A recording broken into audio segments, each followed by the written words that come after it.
महासमर के लिए कांग्रेस अध्यक्ष आज मिशन झारखंड पर है। उन्होंने चाईबासा में गीता कोड़ा के समर्थन में चुनावी रैली को संबोधित किया और मोदी सरकार पर जनता से झूठे वादे करने का आरोप लगाया। लोकसभा चुनाव के बीच 21 विपक्षी दलों को सुप्रीम कोर्ट से झटका लगा है। वीवीपैट ईवीएम की 50% पर्चियों के मिलान की मांग सुप्रीम कोर्ट ने खारिज की है। मामले पर आंध्र प्रदेश के मुख्यमंत्री चंद्रबाबू नायडू ने कहा कि अब वह फिर चुनाव आयोग जाएंगे। चुनाव आयोग ने प्रधानमंत्री नरेंद्र मोदी को 2 और मामलों में क्लीन चिट दी है। सूत्रों के मुताबिक चुनाव आयोग इस निष्कर्ष पर पहुंचा कि मोदी ने आदर्श आचार संहिता और चुनाव कानून का कोई उल्लंघन नहीं किया। 5 मई को सागर और ग्वालियर में पूर्व प्रधानमंत्री मनमोहन सिंह पर आपत्तिजनक टिप्पणी पर पीएम मोदी एक बार फिर से कांग्रेस के निशाने पर आ गए हैं और कांग्रेस ने चुनाव आयोग से पीएम मोदी की शिकायत की है। आज पटना में राहुल लालू पर गरजेंगे बीजेपी अध्यक्ष। रामकृपाल के लिए मांगेंगे वोट। रामकृपाल यादव पाटलिपुत्र संसदीय सीट से राजग के प्रत्याशी है। यहां उनका मुकाबला महागठबंधन की प्रत्याशी मीसा भारती से है। झारखंड में तीसरे चरण के रण के लिए बीजेपी ने ताकत झोंक दी है। आज राजनाथ सिंह की आदित्यपुर, झरिया और गोड्डा में चुनावी सभाएं हैं, जबकि नितिन गडकरी बोकारो और घाटशिला में सभा को संबोधित करेंगे।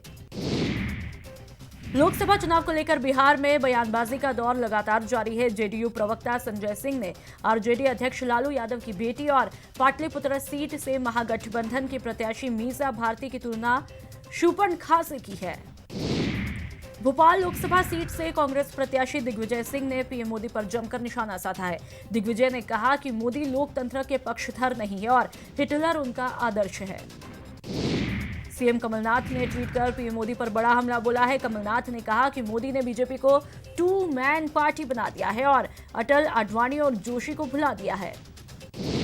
बीजेपी के फायर ब्रांड नेता और बेगूसराय से बीजेपी के उम्मीदवार गिरिराज सिंह को बड़ी राहत मिली है। दरअसल कोर्ट ने आचार संहिता उल्लंघन मामले में गिरिराज सिंह को जमानत दी है।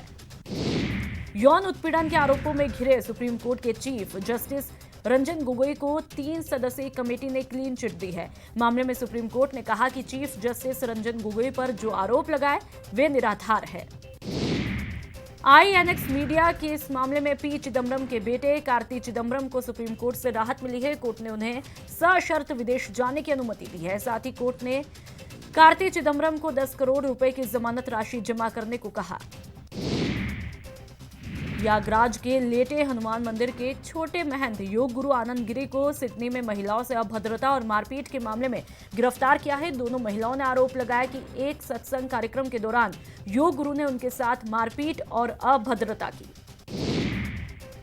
एमपी के ग्वालियर में पुलिस की बर्बरता की हैरान करने वाली तस्वीरें सामने आई हैं। तस्वीरों में जीआरपी 2 महिलाओं को पीटते दिख रही है। महिलाएं चोरी के आरोप में पकड़ी गई थी।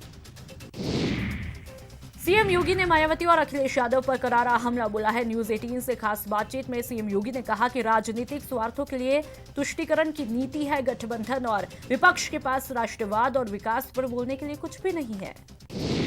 सीकर के बाद अब उदयपुर में भी विदाई के बाद बीच सड़क पर बदमाश दुल्हन को डोली में से उठा ले गए। विरोध करने पर दूल्हे के साथ मारपीट की, उसे अस्पताल में भर्ती कराया है। अलवर के थाना गाजी में एक विवाहिता से गैंगरेप की वारदात सामने आई है। आरोपियों ने पति को पहले बंधक बनाया, फिर पत्नी से दुष्कर्म की वारदात को अंजाम दिया।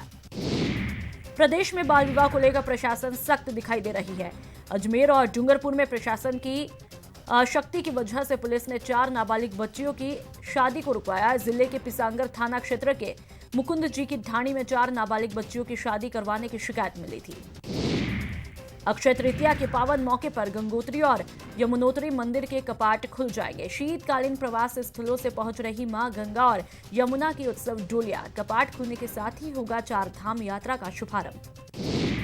देश भर में मुस्लिमों में माह रमजान का पाक महीना शुरू हुआ है। इसे देखते हुए देर रात तक बाजार खुले, जहां मुस्लिम समुदाय के लोगों ने जरूरत का सामान खरीदा।